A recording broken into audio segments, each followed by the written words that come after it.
Pozdrav svima, dobrodošli u novi video. U današnjem videu na Kaktusu C4 popravljamo touchscreen i pokazujemo vam kako da uštedite 1800 €. Pošto su rekli u servisu da novi screen, to je novi LCD i novi touchscreen koštaju oko 1800-1900 €, zavisi o modelu.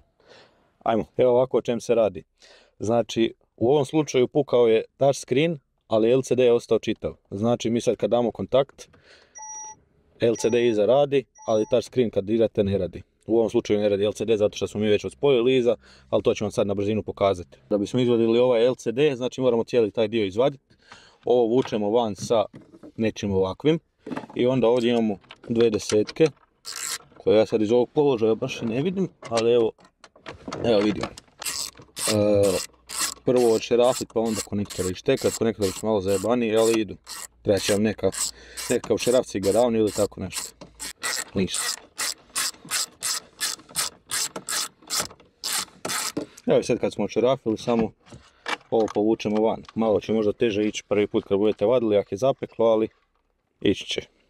Ajmo se sad prebaciti unutra pa vidjeti zajedno kak ide. Inače ovo je touchscreen koji smo naručili. On vam je 20 € na AliExpressu. I najteži dio gdje pokušavamo ne oštetiti ovaj tu srebrni dio, a pokušavamo skinuti ovu plastiku iza. I sad ta plastika nema nikakve kopče, mi smo mislili da ima tu u ovim lupama, ali smo na kraju kad smo ju skinuli, bili pošto smo već to skidali, skužili da nema nikakve kopče, onda samo znači uzmemo ovako nešto i idemo redom. Evo ga, možda čak i bolje šeraf cigirom, najbrže je izašlo i nije se čak ništa oštetilo za živo čudo. I sad skidamo tu plastiku iza. Evo je. I onda ovdje imamo 4 torksa. Sad to nam je Torx 20. Ajde, prije nego što skinemo torksove, skinut ćemo još ovu masku prednju. Znači, prije nego što skinemo torksove, skidamo prvo ovu masku prednju, ovdje imate žabice, 1, 2, 3, 4.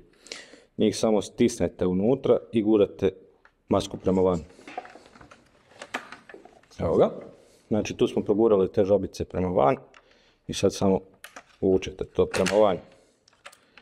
I tako smo skinuli ovaj dio. I sad skidamo ovaj tu dio gornji. Nju ćemo samo pomalo vući van, ovako. S jedne strane, s druge strane. I sišla je. Sad prelazimo na ove torksove. Torx 20. Vrlo jednostavno. 4 komada.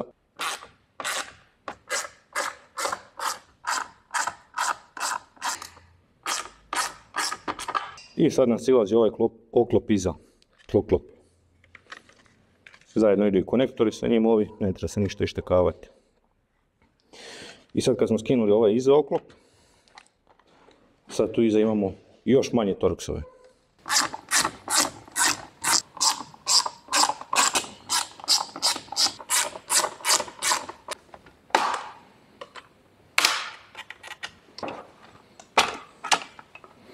Kad ste rastavili ovo, znači kad smo uspjeli te kopče skinuti, onda ćete vidjeti da ova zelena ploča stoji na ovom dijelu.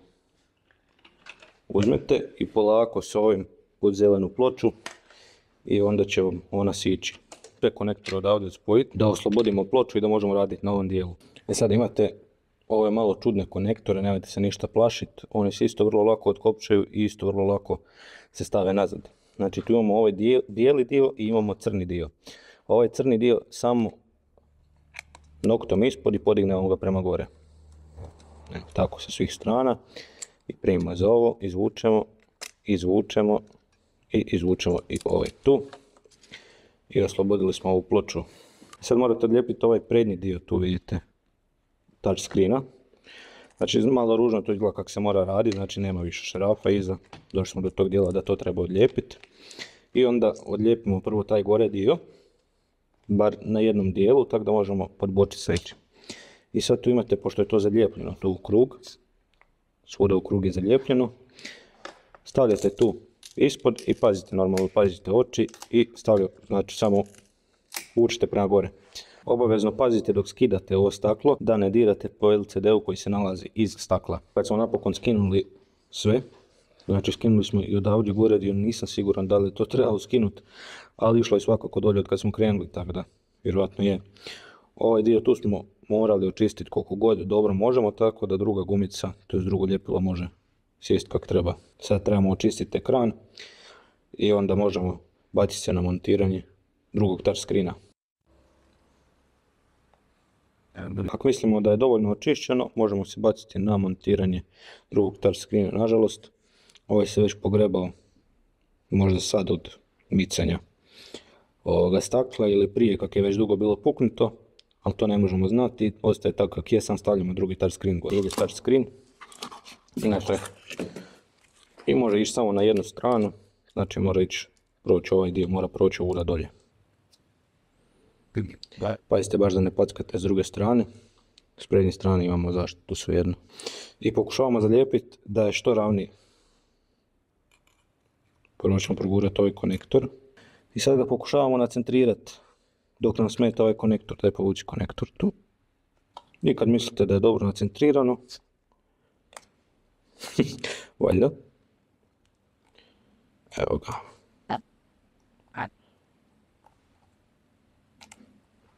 Kad mislite da je dobro nacentrirano, stisnut ćemo da se zalijepi to sve i molit Boga da to ne otpadne.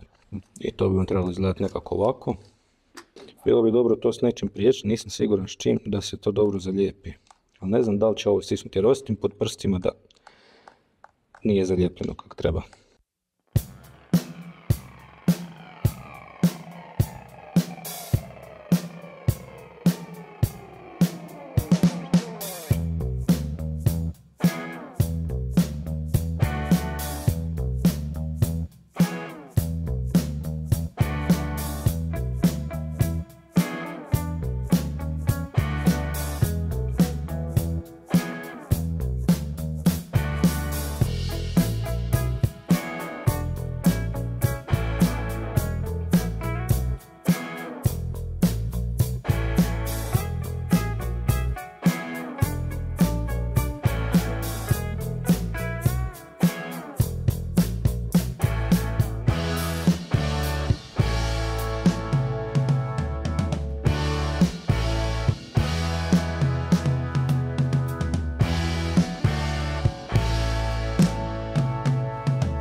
To je to.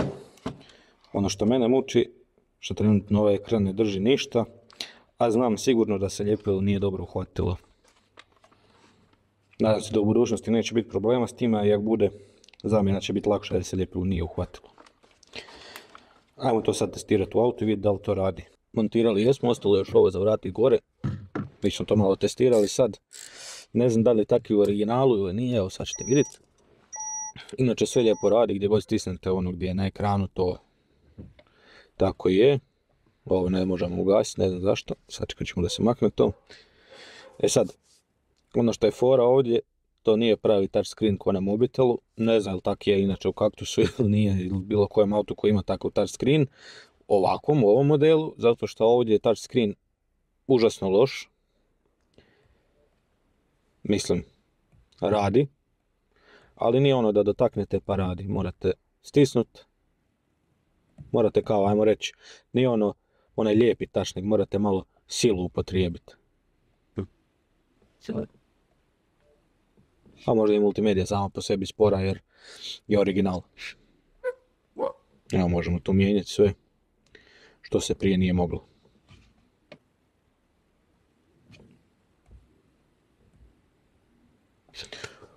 Uglavnom da te Bog sačuva. Bitno je da radi.